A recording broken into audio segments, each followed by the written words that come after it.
kita aplikasikan ke pinggir ya, sebelah mana aja itu bebas, dimana aja ya. Terus kita timbun di sini, walaupun tidak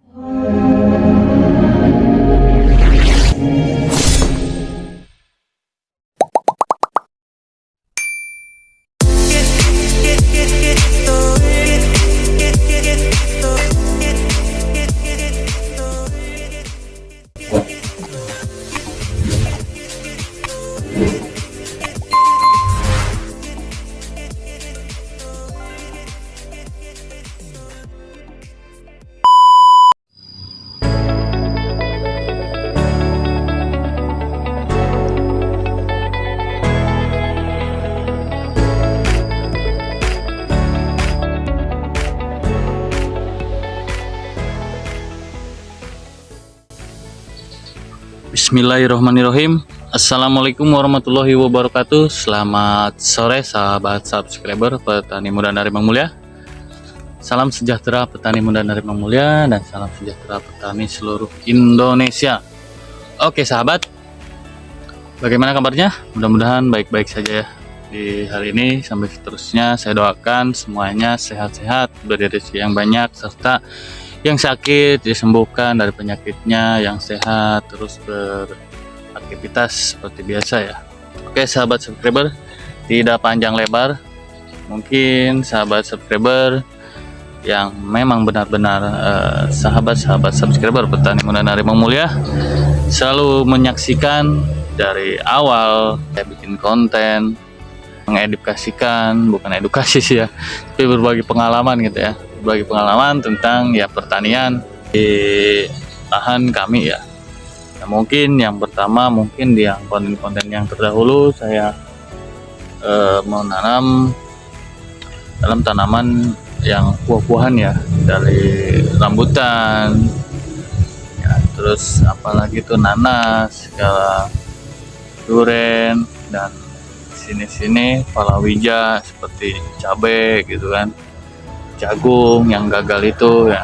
Nah ini tuh ada kedua anak saya, tadi saya suruh bawa NPK 1616 ya, merek petani yang akan saya aplikasikan ke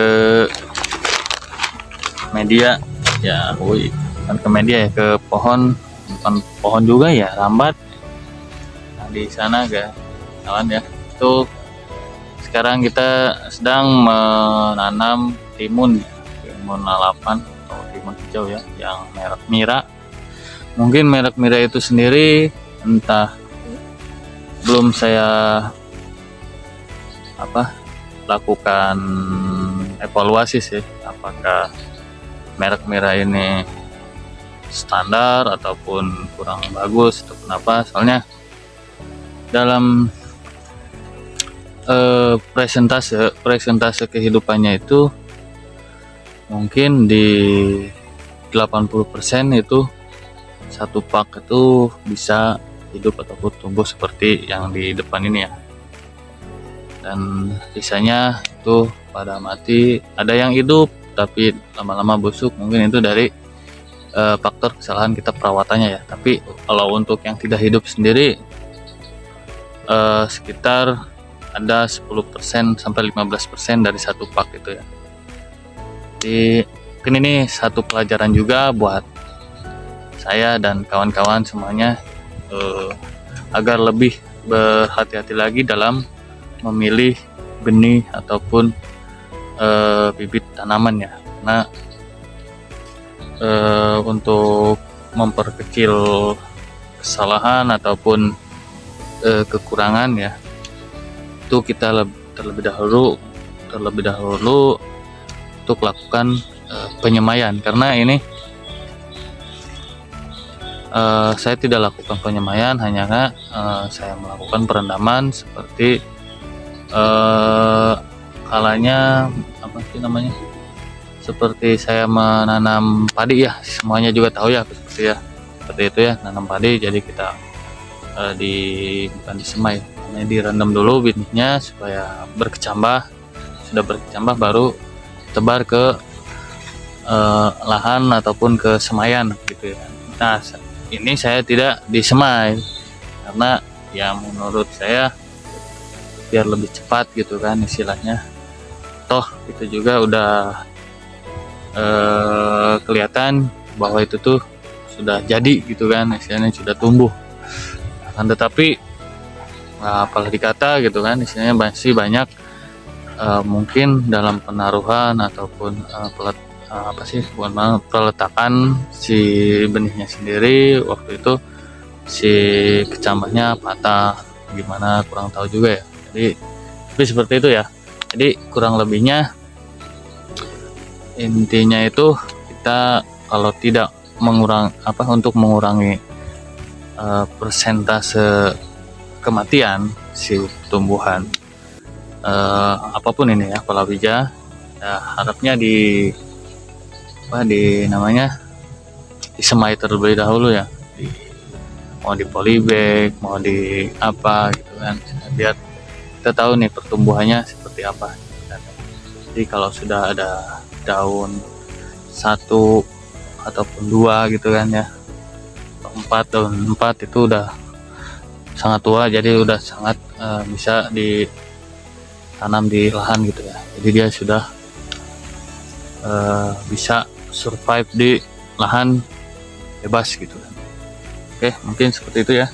Dan untuk pengaplikasiannya kemarin sudah dilakukan di sini ya, tapi yang belum di sana yang ada mulsanya ya, belum. Tadi ada saya sebagian karena NPK-nya habis, saya suruh anak saya ambil untuk mengambil ini ya. Saya pakai NPK 1616 dari Petani karena NPK 1616 ini saya sudah lakukan dalam penanaman cabai ataupun apapun itu bisa subur gitu ya. Jadi paten lah. Jadi seperti itu ya. Sudah tahulah khasiatnya di NPK Petani ini 1616 ini seperti apa. Karena kandungannya sangat banyak sekali ya di depan ini, di belakangnya ini ada unsur aranya bisa dibaca ya. Nitrogen 16%, fosfat 16%, kalium 16%, magnesium 1%, kalsium CaO 5,15%, sulfur 0,09%, nitrat 7%, boron 90 ppm, zinc 60 ppm, copper 60 ppm, mangan 55 ppm. Jadi sini sudah tertera juga ya cara aplikasi pupuk dengan cara ditimbun tanah, disebarkan ke permukaan tanah, atau dengan cara dilarutkan dalam air terlebih dahulu lalu disiramkan ke tanaman. Oke, mungkin untuk pelarutan ya, untuk pelarutan saya sarankan sih, saya melakukannya itu kalau untuk hanya dasar ataupun perangsang aja gitu ya. 16 liter itu saya gunakan sebanyak 3 sendok ya, atau nggak tahu ukurannya 16 liter satu tangki semprotan yang gede gitu ya, atau satu tong cat yang 25 kilo seperti itu ya, atau 20 kilo ya. Satu tong itu saya pakai 3 sendok makan, terus diaduk, dilarutkan, yang disiram jangan sampai kena batang ataupun daunnya ya, usahakan disiram di sekitaran pohonnya saja seperti itu ya. Dan untuk ditimbun di tanah, di setiap kita melakukan di setiap tanaman ya. Kalau tanaman cukup untuk yang tanaman seperti di sini ya, di depan kawan-kawan itu saya mengaplikasikannya sejumput segini ya, sejumput ya, atau seujung sendok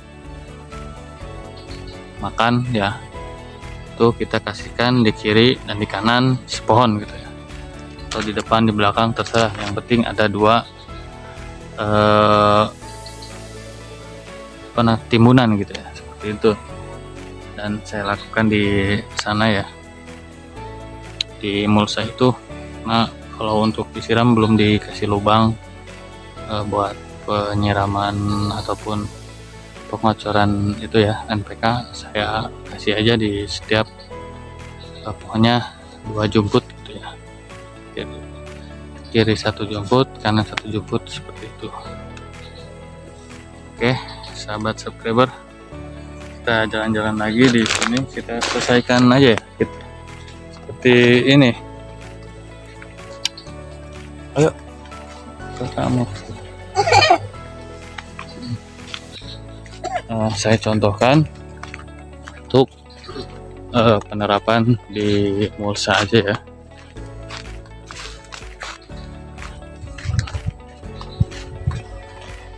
Nah seperti ini ya guys, karena itu banyak sekali yang tidak tumbuh dan tumbuhnya lambat juga ada di sana ya.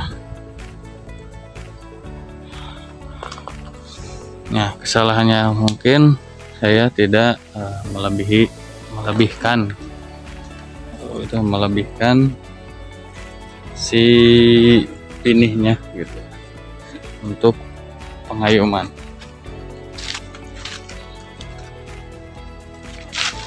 Kalau bisa dilebihin gitu ya. Nah untuk itu tadi pengayuman.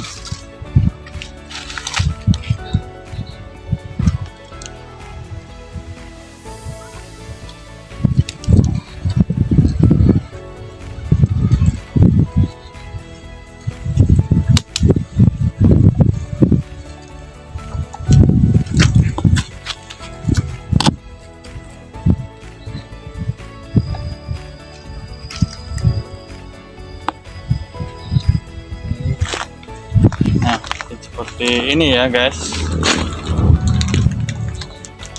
Terlebih dahulu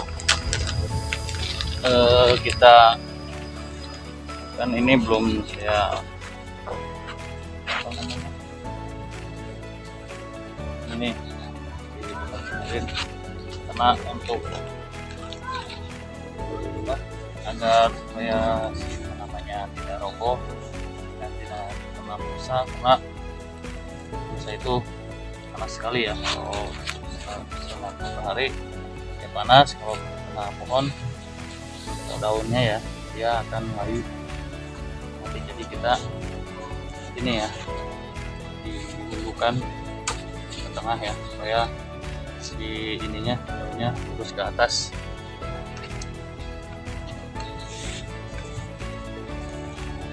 Lakukan semua pohon, semua lubang tanam ya. Ada karena kenapa saya melakukan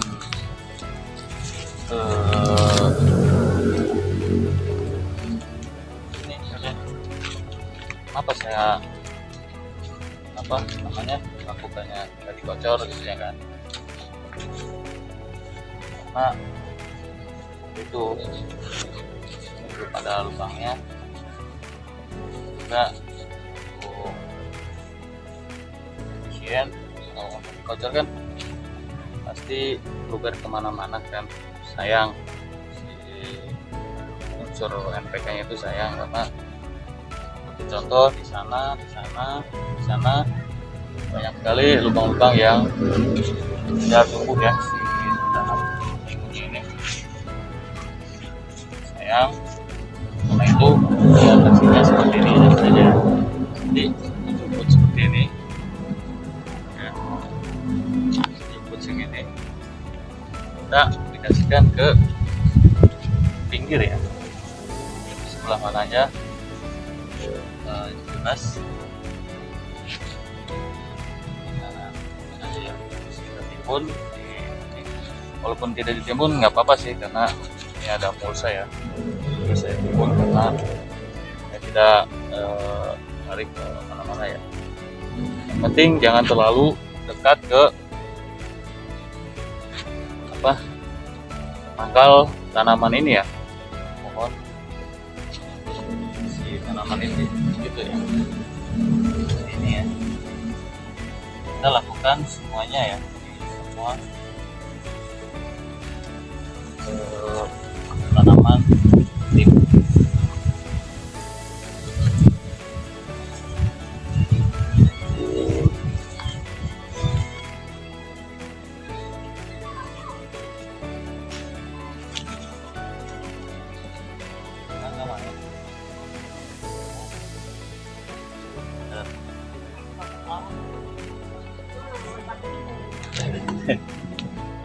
Ini ya, si cikal nungtut.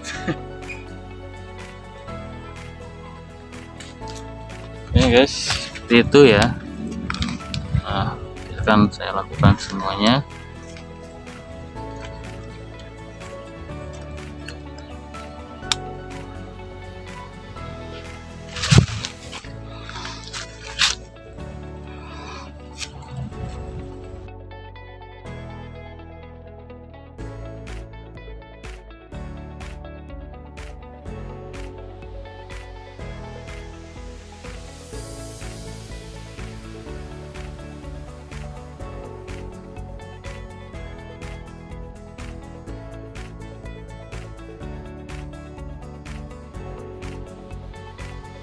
Nah, seperti itu ya contohnya ya guys. Ini juga udah sore, udah asar ya. Jadi nanti 1, 2, 3, 4, 5, 6 lagi yang kami lanjutkan. Tapi sebelumnya akan saya tutup dulu video ini. Mungkin kurang lebihnya saya mohon maaf bila ada salah kata, dan bukan saya untuk menggurui ataupun ngasih wejangan ataupun usulan. Mungkin itu semua saya lakukan untuk berbagi pengalaman ya di perkebunan saya sama di kelompok petani muda dari Mulia. Oke, akhir kata wabil taufiq wal hidayah. Assalamualaikum warahmatullahi wabarakatuh. Selamat sore semuanya. Salam petani muda dari Bang Mulia. Salam petani Indonesia.